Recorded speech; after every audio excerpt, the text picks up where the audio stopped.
GERENetwork.com. The following is a presentation of the GERE Radio Network. Ladies and gentlemen, this podcast is sponsored by our store through Amazon. If you visit shopgear.com, please remember to do that, because when you do, you provide gasoline to the engine known as GERE Radio Network, and that helps this podcast continue. It is the best way to shop for yourself and is the best way to support this podcast. Now, on with the show. Ladies and gentlemen, you're listening to the Better Live Than Dead podcast. And here we are, episode 116 of the Better Live Than Dead podcast. I am Ryan Wolfe, at Wolfe BLTD on the tweet box, joined here, I guess you could say, on the IndyCar Media Hotline, but he's not on the phone, he's on the computer. Technologically, this is great. It's fantastic. I've got John Cimino, President and CEO of GERE Network, and my fake boss, I guess. And how's it going? Yeah, fake boss. The Godfather. I like that. The Godfather of BLTD Sports. I like that. But it's great to be here. I always love getting on the BLTD podcast. I haven't since I think 100. And you've done tremendous with you and Brayton and you and Lewis and you and Dell with Trust the Podcast. That was as a Bills sympathizer, if I can just break the fourth wall here, as a Bills sympathizer, it was nice to not only, to be in the area. Oh, by the way, I'm at DJC Money on Twitter. Anyways, I was going to say that. Thank you. But it was nice to be in the area, seeing the Bills do what they did, but then to also kind of complement that with the Trust the Podcast that would come out, whether it was a Victory Tuesday or a Loser Tuesday or whatever. It didn't matter because it came out every Tuesday. It was a sure bet. And it was awesome to listen to you and Dell kind of go back and forth, and Dell sort of kind of come out of his shell as the podcast was progressing through the week. So, Dell, if you're listening, good job, buddy. Appreciate that. I'm sure you'll say the same. I know we always put a lot of pride into the work here, and I'm always with the thought process. If nobody listens, I'm fine with it because I'm enjoying what I'm doing. I'm having fun. And hey, we're here today to talk here on the BLTD podcast about the Baseball Hall of Fame induction. In honor of Perez, we're talking baseball. That's the old school BLTD stuff right there. I love that song, man. I remember. I don't remember what video game it was. I talked about it many podcast moons ago, but there was a baseball game I had that I got from like the odds and ends store out in Brockport way back in the day. It was like a Windows 95 or Windows 98 game, and that song played nonstop all the time. And the only way to stop it was to turn the volume off. Right. So that song is burned in the back of my brain, but it's one of those. It's got one of those catchy beats that gets stuck in the head. So it's flowy. That's what music. That kind of music gets me good. Absolutely. But I do want to point out before we get started, before I forget, if you have the podcast on your phone right now through Google Play or through iTunes, just want to let you know. If you haven't checked out the website yet and figured it out, we've changed the website. We are now betterlivethandead.com, no more bltdsports.com. So update your bookmarks, your hot links, whatever you may have on your computer, your homepage maybe. I know my homepage is one of the links that pops up is BLTD. So that's right. Update all your favorites on Netscape Navigator. On your American Online free trial disc, make sure you update your Better Live Than Dead link. But yeah, betterlivethandead.com. We decided to change things up a bit because we're not only sports now. We're music. No. We're well, films, you haven't been only sports in a while. So I mean, really ever. It was when you did have BLTDsports.com, it was very apropos for the brand at the time. But then when you started branching out into BLTD music and BLTD film and, BLTD porn, whatever, I don't know. But, you just started. That's BLTD After Dark. Okay? BLTD After Dark. That's what it was. But, I was wondering when the name change, so to speak, would come for the website. And, when I saw that it happened the other day, I was like, oh, cool. Awesome. Full disclosure, I'm just really lazy and didn't want to spend the $12 to do it because that's really all it cost was $12. But I finally got a wild hair one night and did it. And then I broke the website for 3 hours. And thankfully, we have some fantastic people behind the scenes who can fix what I broke because I had no idea what I did wrong. I don't mess with the backside of things, literally and figuratively. But I want to get into baseball because let's do there's a lot going on here with the Baseball Hall of Fame. We're going to look at what happened and what's going to happen. We don't have to spend too much time on what happened. We can just kind of run it down here. As expected, Chipper Jones, first ballot Hall of Famer with 410 of the 422 total votes. You need 317 for election. He got, like I said, 410, 97.2%. He's a first ballot Hall of Famer. Joining him, Vladimir Guerrero. He got 392 of the 392 votes, 92.9%. Jim Thome, 379. He's the first ballot Hall of Famer. And Trevor Hoffman, kind of breaking the dam open for a soon-to-be Mariano Rivera appearance at the Baseball Hall of Fame. We'll talk about that in just a moment. Right. But those four players are headed to Cooperstown, headed towards immortality, I guess, at this point. Yes. Any surprise, without going into the players who weren't inducted yet, any surprise on these four? Well, speaking on just the four that were inducted, no surprise for any of them except for Trevor Hoffman.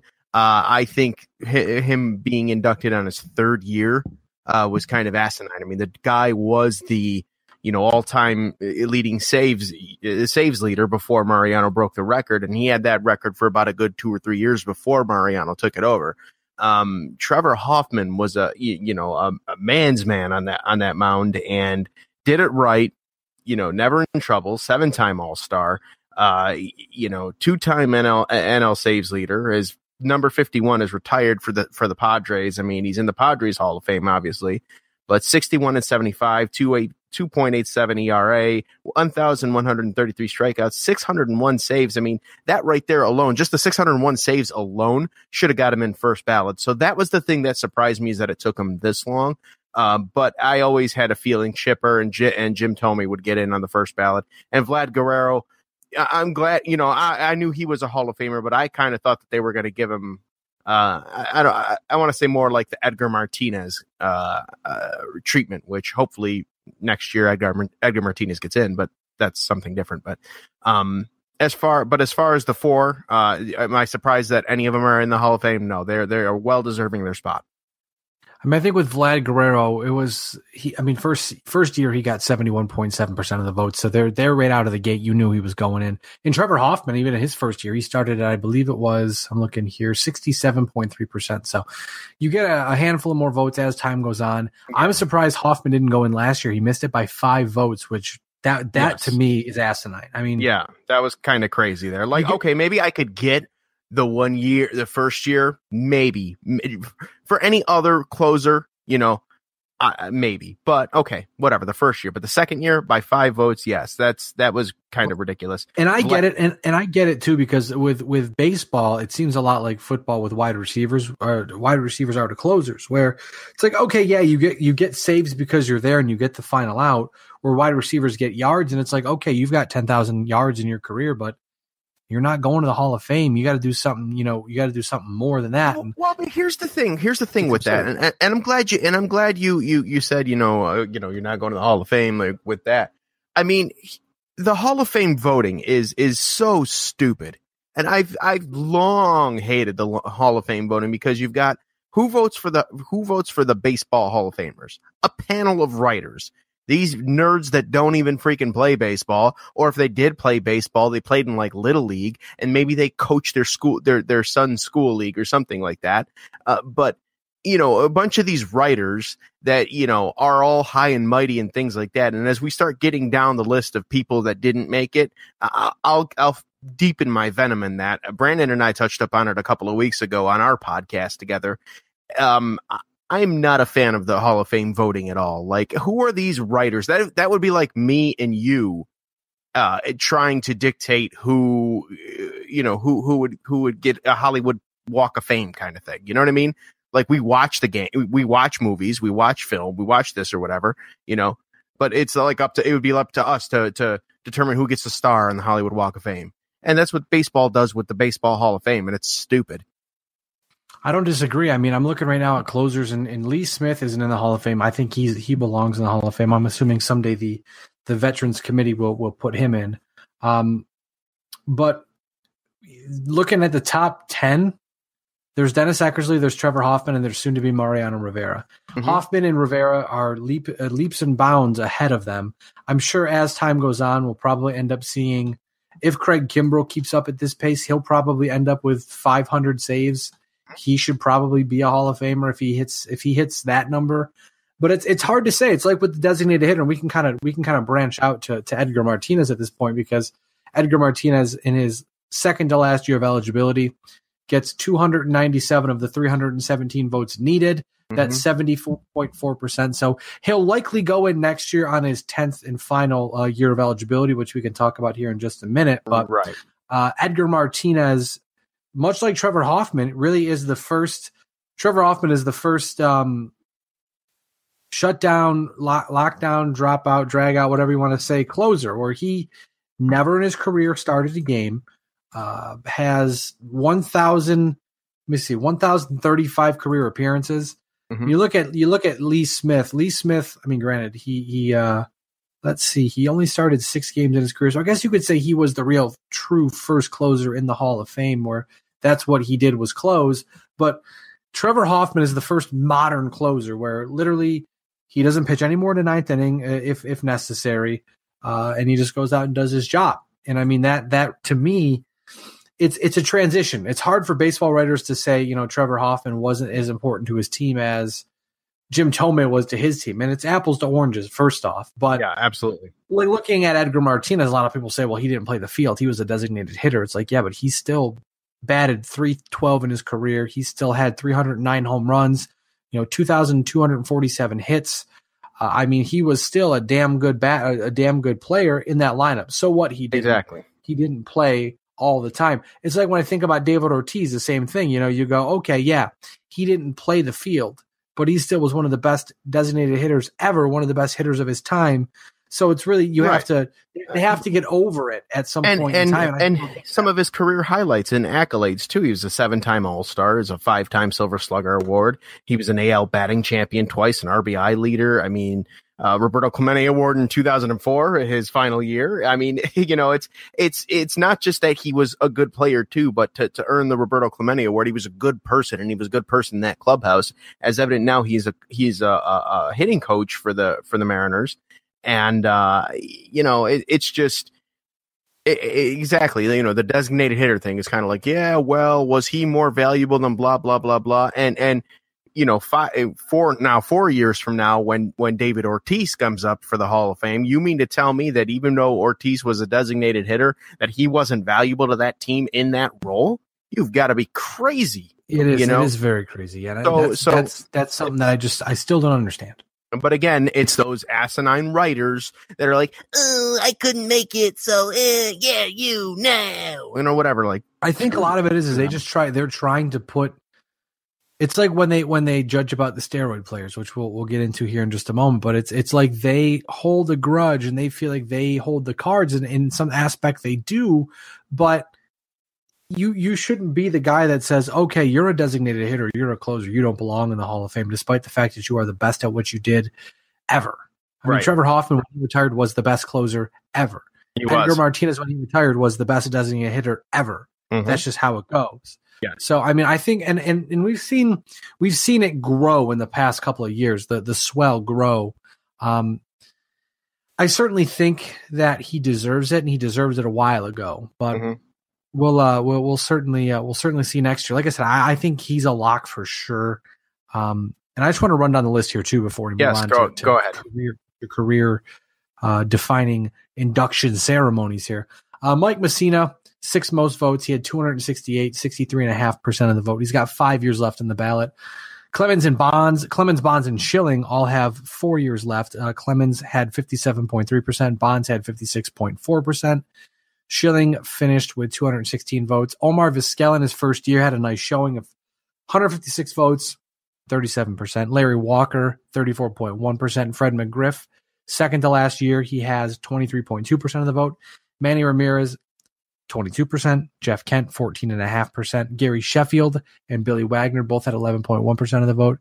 In his first year, Scott Rowland, 10.2%. Sammy Sosa has 7.8% in his 6th year. Andrew Jones rounds up the bottom of the field with 7.3%. in his first year. Now eliminated from the ballot this year, Johan Santana, Jamie Moyer, Johnny Damon, Hideki Matsui, Chris Carpenter, Kerry Wood, Levon Hernandez, and Carlos Lee. They all received at least one vote, but because they did not hit the, I believe, 5% of the vote, they are off of the ballot from here on out, and not receiving any votes, but being on the ballot, which a lot of players have said is in itself a very big honor. You've got Carlos Zambrano, Orlando Hudson, Kevin Millwood, Aubrey Huff, Jason Isringhausen, and Brad Lidge. So looking ahead now to 2019, the Baseball Hall of Fame is going to be getting some big names and some very big questions to ask. Now, like I said, we've talked about the players who have obtained more votes. And like I said, guys like Edgar Martinez, it looks great. He gained 38 votes. Mike Mussina gained 39 votes. Roger Clemens gained 3. Bond stayed the same, and Schilling gained 17 votes as well. So those are some names we can talk about in just a second. But the big names. Can we not talk about Kurt Schilling? We have to. I hate that guy. Don't worry, we're going to talk about it. We can talk about it very briefly because he hates me too, as evident by Twitter. He hasn't blocked me yet, but we've gone back and forth. Believe it or not. The answer to that question is a very simple one. But first off, we've got Mariano Rivera, as we talked about. No questions asked. A first ballot Hall of Famer. Has to be. Hands down. Hall of Famer right there. Mm-hmm. Roy Halladay, 203 wins.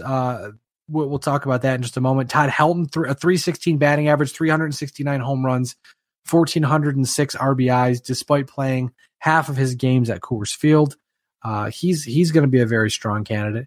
You've got Andy Pettit, 256 career wins, but he has admitted to steroid use. And you've got Miguel Tejada, 285 career hitter, 307 home runs, 1,302 RBIs, but he actually was suspended for steroid use. So with that being said, John, hit me with your likely class of 2019.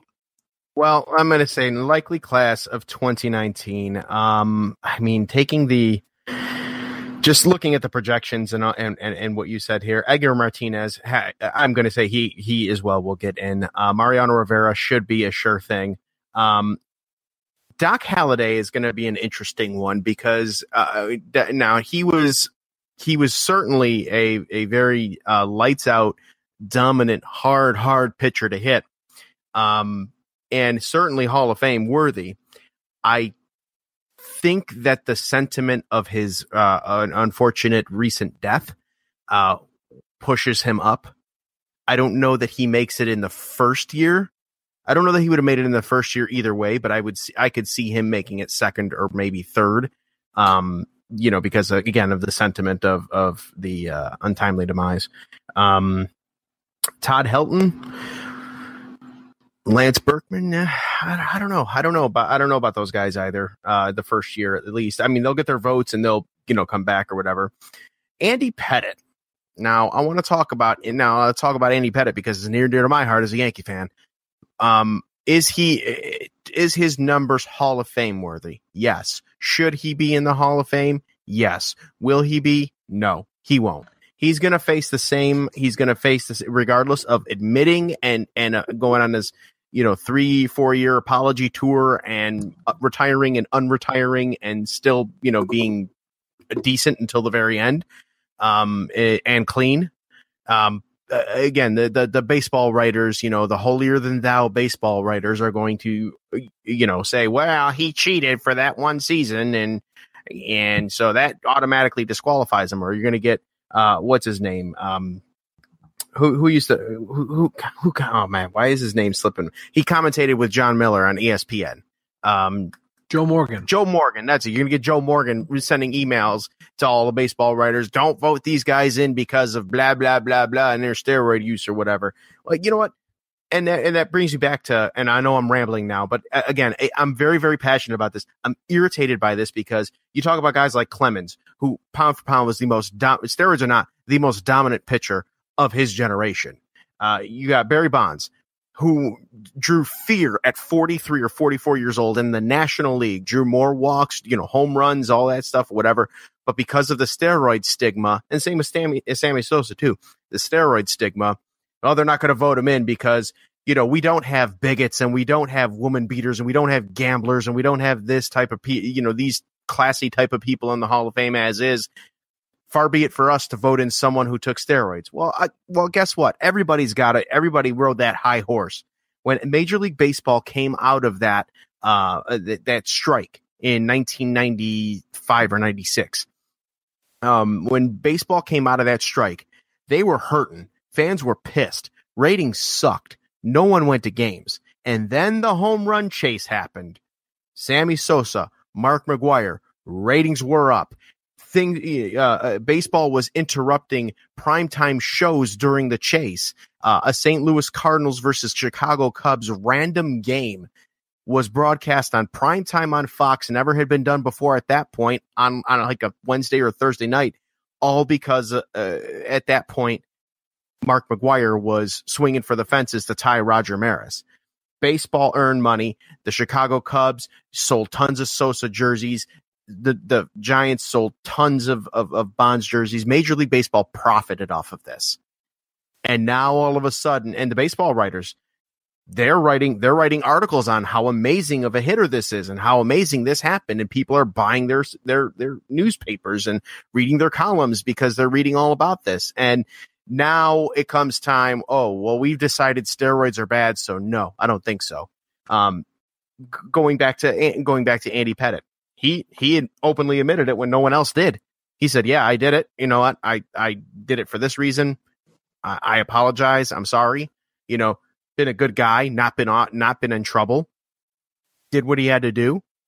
He's going to be left off because of them. But they benefited. They sure as hell benefited writing stories about Andy Pettitte and his 20-win season and the 4-time champ, and when he went back home to Houston, how big of a deal that was, and all that stuff. So, but so I'm very, as you can tell, very bitter about the Hall of Fame voting. But as far as next year is concerned, I'm going to go on a limb. I'm going to say Mariano Rivera, Edgar Martinez, and that's probably going to be it.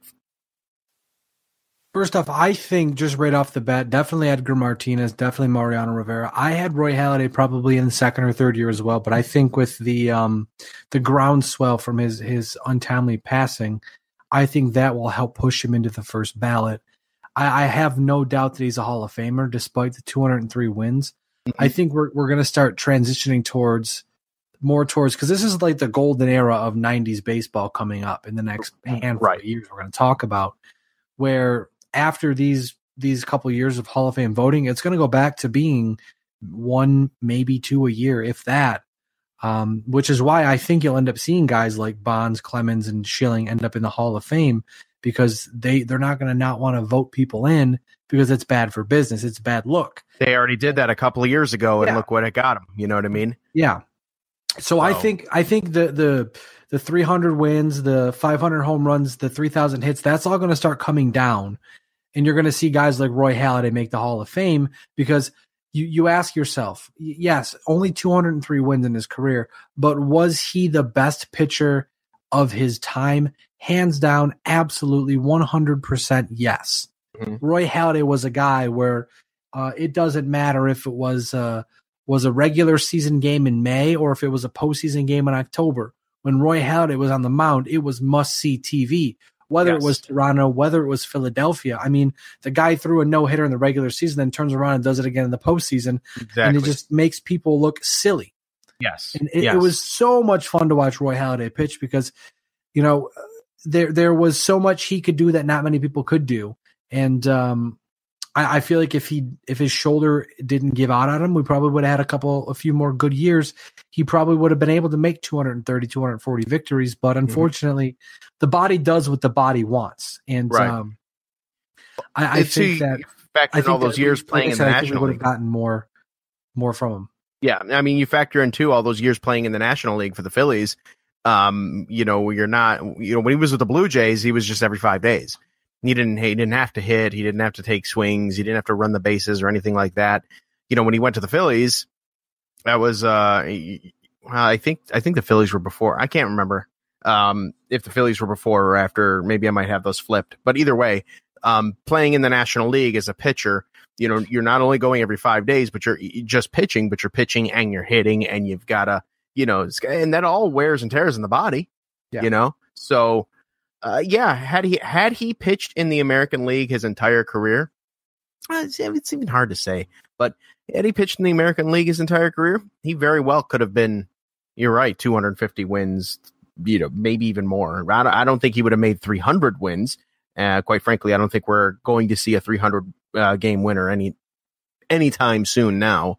But that's just the way the game goes. But yeah, I mean, absolutely right. He could have had a good couple more years with him, but either way, he's a Hall of Famer.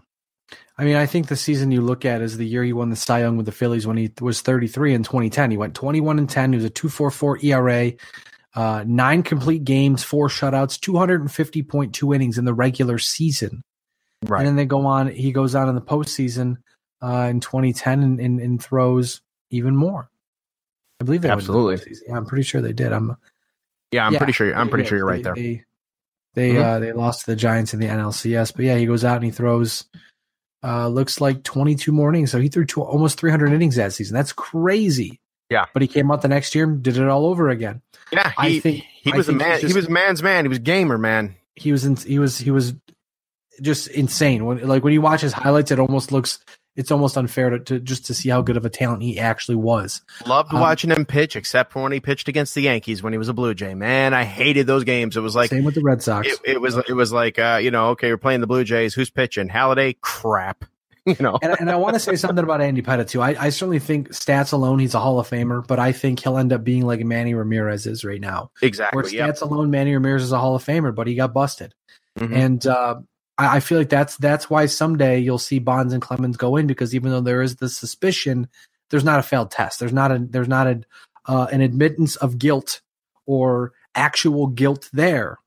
There's no hand in the actual cookie jar. They were if they did it, but I mean, this is what I'm getting at though, because baseball writers now feel like, and this has been reported for a while. It's what happened with McGwire. It's what happened with Sosa, Hall of Famer or not. They were held to a different standard because back in the day when the writers were getting fat off of they were eating off the fat of the home run chase and all the home runs and the Bonds and the Clemens and the McGuires and Sosas and home runs everywhere, crazy amounts of home runs. They were eating off the fat of that. And then they found out that they'd all been duped. And once they realized they had all been duped, they said, okay, now it's our turn to return the favor. I have a feeling that if that bottom never dropped out, you'd easily see Clemens, Bonds, McGwire, guys like that. Just, people would be revering them to this day. But instead, the bottom fell out. The sports writers say, okay, you duped us. It's again, you duped us. But their hearts are really broken. I mean, really, their hearts are broken. Their hearts are not really broken. It's just a mere fact. They don't look stupid for writing what they did. They look stupid for just kind of saying, oh, well, we don't agree with this. Again, you have racists, you have cheaters, woman beaters, you have all sorts of great people in their personal lives in the Hall of Fame. And you mean to tell me that guys that, in an era, mind you, in an era that it wasn't illegal to do any of that. It wasn't against the bylaws of Major League Baseball to do that. And everybody was doing it. So you mean to tell me that the guy that, played the game right, was a role model, off the field or whatever, wasn't in trouble like Roger Clemens, let's say, or Barry Bonds, who just went about his business and didn't want to get involved in any of the, media drama or any of that type of crap. You mean to tell me that a guy who may or may not have taken a performance enhancing substance to keep the competitive edge because other people were doing it as well, and that affects their money, that affects their income. You mean to tell me that guy's better than somebody who was a member of the KKK back in the day that's in the Hall of Fame, or the one who would slap around his wife and he ended up in jail a few times, or, things like that. Like the guy taking steroids is that bad on that level? Get the F out of here, you baseball Hall of Fame writer chodes. I don't disagree with you on that necessarily, but like I said, that's just kind of where we're at right now. And as time goes on, we'll see. I think the tide will turn, but it kind of pushes us even more deeper into 2020 because you've got another very big admitted steroid user, Jason Giambi, where he had, a lot of home runs, and those home runs would qualify him for a look at the Hall of Fame, but there's no shot. Well, he has. Yes, those home runs qualified him for a look, but steroids aside, the guy broke down and maybe perhaps it was because of the steroids or whatever. Probably, but yeah. he broke down. He wasn't very healthy. He wasn't very productive, and it's not like a breakdown where he was where it was like Ken Griffey Jr., how he kept getting injury after injury, but he still was doing it right and should have been unanimous. But Giambi. He'll get a look, but he ain't gonna get much more than that. Now we've got. You've got Bobby Abreu and Alfonso Soriano. Abreu finished with a 291 average, 288 home runs, 1,363 RBIs, and then Alfonso Soriano a 270 average, 412 home runs, 1,159 RBIs. Now, John, in my opinion, before we go anointing the class of 2020.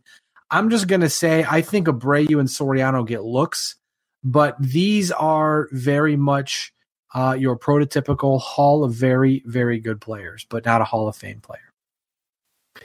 Are you talking about 2020? I'm talking about 2020. I'm talking about Abreu and Soriano at this point. I'm bringing that. I don't really have the whole list here, but okay. Abreu and Soriano. Yes, I agree. They're Hall of very good, not Hall of Fame players. As far as who the big names that are there, the Derek Jeter, Paul Konerko, Adam Dunn, Josh Beckett, obviously Jeter. I think that's all you're getting from 2020 is Jeter. You don't think Beckett? No, I don't think so. You think he gets in at all? He might get a look, but I'd have to pull it. Let me pull his stats up real quick. For me, just to kind of tie things over. I think in 2019, 2020, we're going to get big classes. Mm-hmm. 2021 is where it starts to fall off, for me at least. Because you're looking at Omar Vizquel, who had a very good showing the first year. So I'd love to see what happens in 2019 and 2020. Maybe by 2020 he gets in. Todd Helton, I think he's a Hall of Famer with the numbers that he has, but I would want to see how they vote for him. I think that's what a lot of people were saying about Omar Vizquel, is that a lot of people were either, yes, he's a Hall of Famer, or no, there's no chance. He comes back with 37% in the first year, and you go, okay, it's like Mike Mussina, when Mike Mussina got 35% of the vote, and people were like, the numbers are there, the performance is there, but will it grow? And as time went on, we saw it grow. So I think Omar Vizquel is one of those guys. And Todd Helton, we just don't know yet. So I think once he gets that first year under his belt, if he comes out and gets 15% of the vote, you may say, okay, they're pushing real hard on it being Coors Field, which, Larry Walker is falling victim to that right now. I think that Larry Walker could be a Hall of Famer someday. I'm not sure he'll get voted in. I actually have him falling off the ballot after 10 years in 2020. Just a heads up to point out, in 2019, Fred McGriff falls off the ballot. I think that's going to happen. Although he may get a sniff from the Veterans Committee, same with Larry Walker. But my class of 2020 right now, definitely Derek Jeter, definitely Mike Mussina. I don't think that they're going to collude to try to make it like a Yankee class, but it makes sense to put Jeter and Mussina in together. They were two cogs in the two very big cogs in the very good machine that were the Yankees of the late 90s and early 2000s.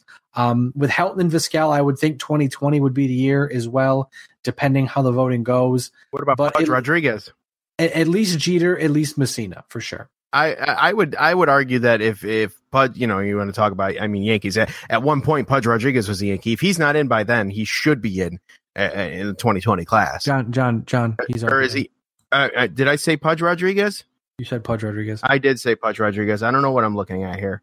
Yes, he is. He is in. I'm sorry. I'm kind of looking at a Sports Illustrated list, and it's If you want real quick, I can give you kind of, and I can break it down for everyone else too. Just go to Google, type in Baseball Reference Baseball Hall of Fame, or like Baseball Reference Class of 2019, and then you can just go forward, and it will just keep repeating the list for you. That's what I use. It's fantastic. There we go. All right, let's do that. Oh yes, this article was dated in 2015. Sorry, BLTD listeners. Let's see. Oh, we only give you the Hall best here. Vote. Look at Hall of Fame vote. Look at that. Well, that's sweet. I'm gonna go to 2003 real quick. Let's see who is in 2003. Well, as you're doing that, Eddie Murray and Gary Carter.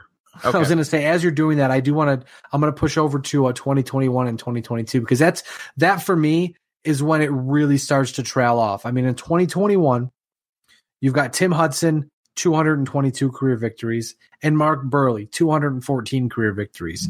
Personally, I think they both get a strong look, but it's not going to be enough to push him over. And then you get Torrey Hunter, 277 hitter in his career, 353 home runs, 353 home runs, 1,391 RBIs. Again, Hall of very, very good, not Hall of Fame. But at that point, if Jeter, Mussina, Helton, Vizquel,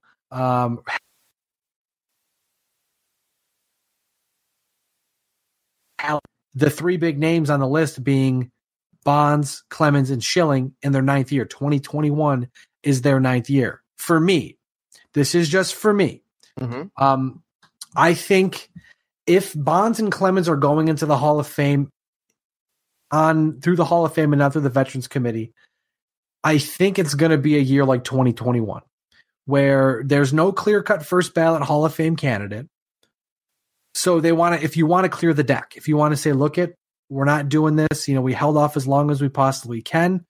And maybe this is what they do in 2022. Maybe they wait till year 10 and say, look you guys tried to screw us. We're just going to return the favor and hold out. But even with them being right now, I mean, Clemens is at 242 and Bonds is at 238. They have to get about 75 more votes apiece to make the Hall of Fame. I got to think at some point in time that's going to happen. And I would have to think 2021 is going to be it. That depends on who's still voting by then. Maybe. I think as they start to get younger, as the older voters start to fall off and new voters start to come in, they may just say, look we get your point. We see what you're trying to do, but these guys belong in the Hall of Fame. And I've always been a proponent of Bonds and Clemens in the Hall of Fame because they were the best players, some of the best players ever, definitely the best players of their time, but you need to educate people because they are the headliners of the steroid era. There is so much suspicion, but you don't have. There's probable cause, but there's not enough for a conviction. Right, exactly. They are guilty until proven innocent, which is, that's the world we live in today. But you know what? It's another thing too is I'm looking now ahead into 2022 as well. Which, as you said, their 10th year, their respectives. You know who else is? Whose first year it's going to be that year? We've got Alex Rodriguez, we've got David Ortiz, and then the other two big names. Again, I'm going to run through these two names real fast, and we'll get to the actual topic at hand here. Mark Teixeira, he was a 268 hitter, 409 home runs, 1298 RBI. Jimmy Rollins, 264 average, 231 home runs, 936 RBIs. Again, both Hall of Very Good, not Hall of Fame. So then we look. If Bonds and Clemens go in 2021, let's just say that. It brings me to another. This, for me, is what I thought of. It brings me to another situation like with Jeter and Mussina. You've got Schilling returning for year 10. You've got Ortiz up for year 1. You've got Alex Rodriguez on the ballot as well. To kind of clear the air on Curt Schilling really quick, I think he hangs around as long as possible, not because he doesn't deserve it. He definitely is a Hall of Famer. He's in that Roy Halladay class where Roy Halladay is a better pitcher. Don't get me wrong. But what Curt Schilling did with Arizona in the postseason, with Boston in the postseason, the 2004 postseason with the allegedly bleeding ankle, which at this point, whatever. Curt Schilling has done major damage off the field in the public of perception. Now, I'm not a fan. I'm not a fan at all of saying perception should determine Hall of Fame status. I think on-field accolades only.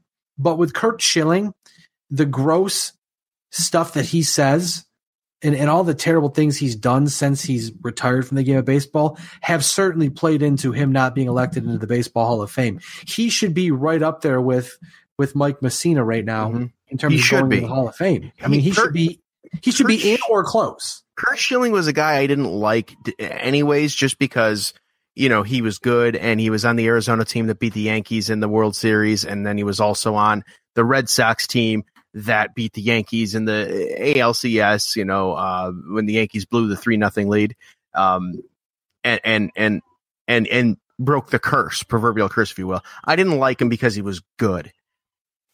But when he got and when he was off and he was a baseball analyst or whatever, and before he started going completely like weird, you know, when he had the cancer scare, it was like, oh crap, you know, that sucks to hear, you know, about Schilling, you know, guy was a gamer, blah blah blah. Then, you know, he gets the all clear, which is good, but then he starts just showing his radical, true alt-right self, and I'm not trying to make this about politics. Anybody that follows me knows where I stand. You know, calling the president a certain part of the female anatomy on a daily basis on Twitter. That's a goal of mine every day to make sure I do that at least once.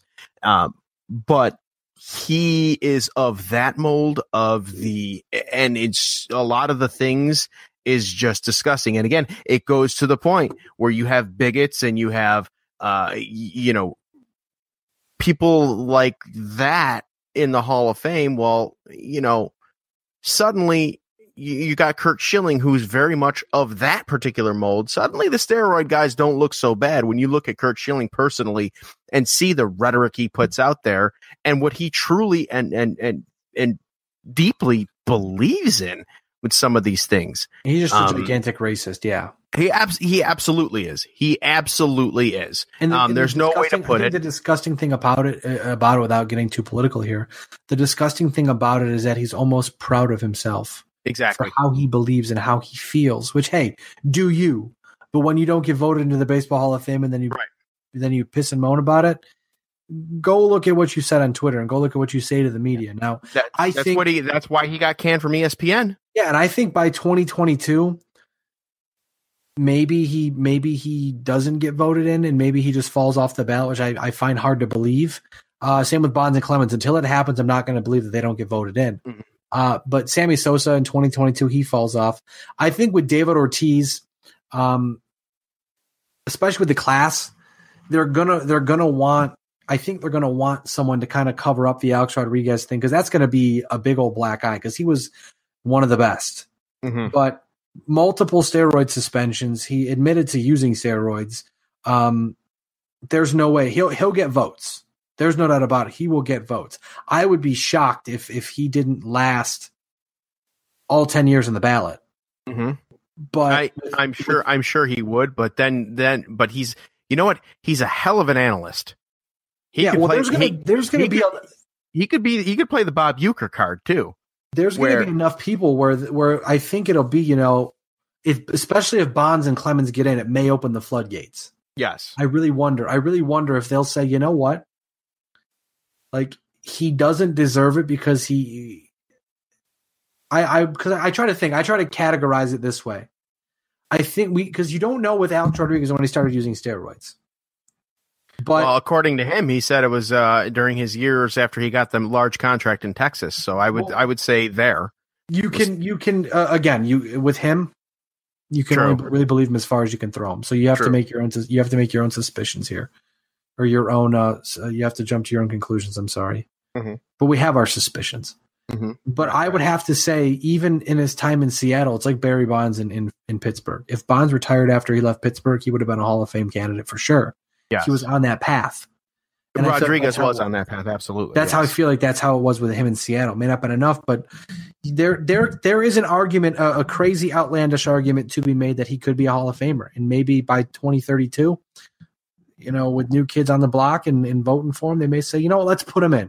We want a PR stunt. We need to put some asses in the seats here.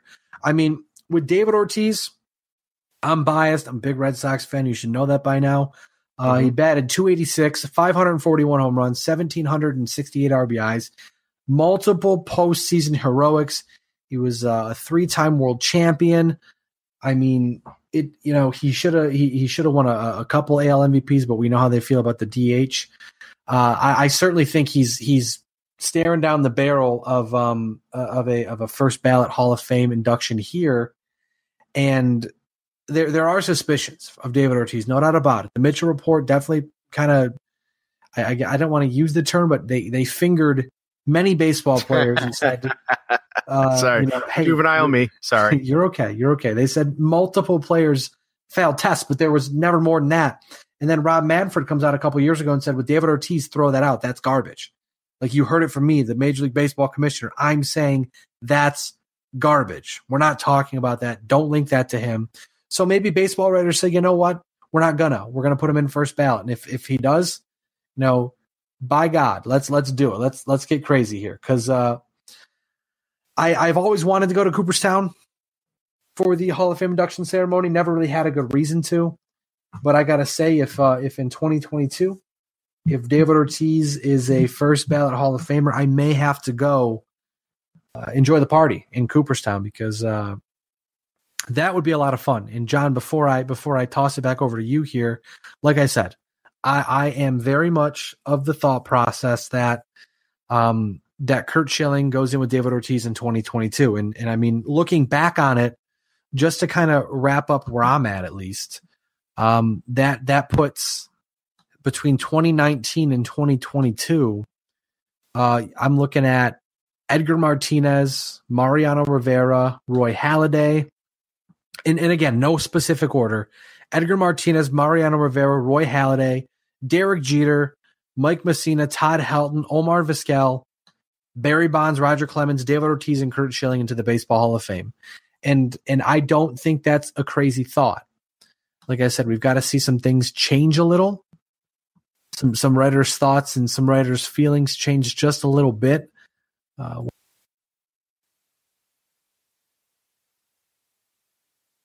If they decide to open the floodgates, maybe we see Andy Pettitte, maybe we see Alex Rodriguez. But I'm really always interested to see where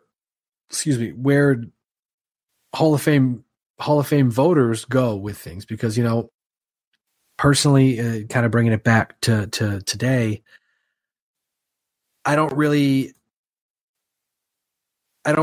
see guys like, I know Omar Vizquel is great, but I didn't see Omar Vizquel pulling 37% of the vote in his first year. So it's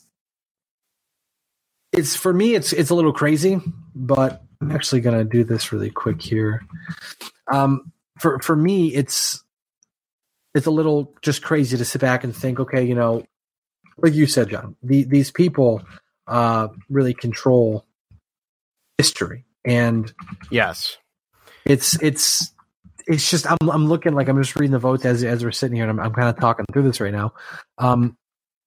It's just like 2019, like, let me go to 2022. And by 2022, we're going to have a lot of people here.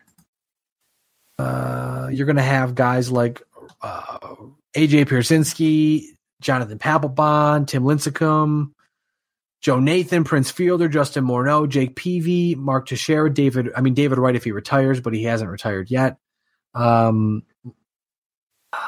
It's just, I'm going up the names here. Like, this is where I grew up watching baseball. So right, maybe I'll get more involved and I'll have more feels. But as of right now, like I said, I've got a lot of guys going in, but a lot of deserving guys going in. And I think it's going to be a fun couple years for the Baseball Hall of Fame. It will certainly be interesting. Direction too. Yeah, it will certainly be interesting to see. And of course, we'll have to do our yearly check and make this a yearly tradition. Baseball. It seems like whenever, when baseball rolls around, that's when old Uncle JC's on the BLTD podcast more. I like it. So, but yeah, I mean, the next few years is going to be some real good baseball talk. And then as you mentioned, as we get to 2020, 2021, 2022, now, especially 2022, that's going to be the real big one. Assuming Clemens and Bonds are not in by 2022, that is going to be a very, very interesting, hot debate I would say from the end of the World Series through the announcement. Yeah, absolutely. I look forward to it. Give me all the drama. And you know what? Maybe we'll have to get BLTD out at a baseball game. We can do I've wanted to get some little microphones that clip onto my shirt so we can do like a podcast while we're at a baseball game, get the ambiance of the baseball game while we're recording. I think it'd be a lot of fun. Let me see if I could pull some strings with my buddies at the Red Wings. And if not, I've got baseball at Matavia because I found out a couple days ago that apparently the Muck Dogs are staying. So the Muck Dogs are staying. That's the talk. That's good. You know what? I've been wanting to go to a Muck Dogs game for a long time, really, just to take it all in because I hear that those games are fun, but I've never, ever, I've been to like millions of Red Wings games, but I've never been to a Muck Dogs game and I really want to go. So I'm happy to hear that they're actually sticking around. Good news. The beer's cheap. It's very good beer. Hot dogs are good. The fries are delicious. And I can literally walk from my house to the stadium. Nice. So I'll park at your house. You park at my house and we can go to the game. Sounds good. Perfect. I like it. It's a date. All right. I like dates. With that being said, yeah, I was going to say. Hot date. Woo! If we were on my soundboard, I would be playing some sort of sexy romantic music right now, but I thought you were going to play some moaning and whatever, But no. We're on the IndyCar Media Hotline, and this is a family-friendly podcast. Even though I made inferences to our good president being a certain part of the female anatomy and called Kurt Schilling a bigot. So, well, hey, it's okay. And if this podcast seemed a little kind of thrown together, it really was. But you know what? We need to kind of have it's our spring training, if you will, of baseball podcasts. Oh yeah. We dust off the cobweb, shake out the bugs, and we start getting back into baseball feels. And I think that we've got a good season of baseball coming up.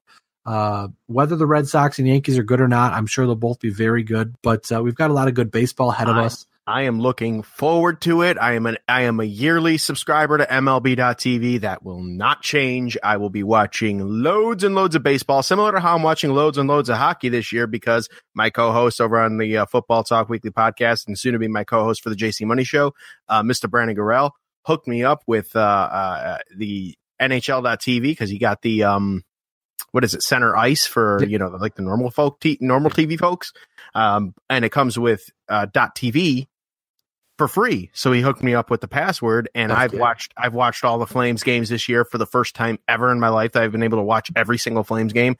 Johnny so amazing. Johnny Gaudreau. What is his name? Backlund. You gotta say it like the Canadians say it, though. You gotta say it like the Johnny Gaudreau. Gaudreau, yeah.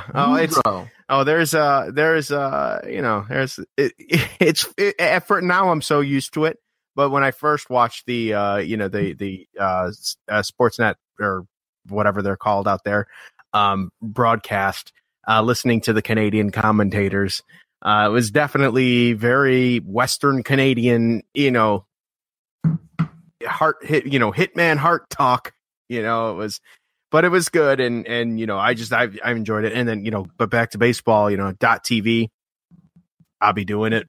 I'll be watching West Coast games late at night. I'll be watching Yankees games like normal, pennant chase, especially pennant races. I'm all in. Like you will not during the pennant chases. There will not be a time where you will not see me flipping through MLB.TV, whether it's on the TV or the phone or a computer or whatever. There's always a game on because I'm always following that. So I'm always fascinated by it. So I can't wait, man. I'm ready. And I think that maybe we'll have to figure some sort of podcast out where we do baseball talk, even if it's every other week or something like that. Because I think weekly it's too much because there's so much that changes, but then again, it's not enough. Maybe we'll figure something out though. We've got a lot of time, but hey, I want to say first off, John, thank you for joining me. Yeah, thank you for having me. Always a pleasure. Always a pleasure. And you can follow John at the JC Money on Twitter. I am at Wolfe BLTD. Make sure you check us out, betterlivethandead.com, BLTD Sports, at BLTD Sports on Twitter, facebook.com/BLTD Sports. Those have not changed. Like I said, subscribe to us on iTunes and Google Play Music, depending if you have Android or Apple. That way you get the latest up-to-date podcasts. But as usual, we're going to wrap it up like we always do. We are Better Live Than Dead. You're not. We'll catch you sometime soon, friends. Thanks for tuning in. Good night now. The preceding presentation has been brought to you by the GERE Network.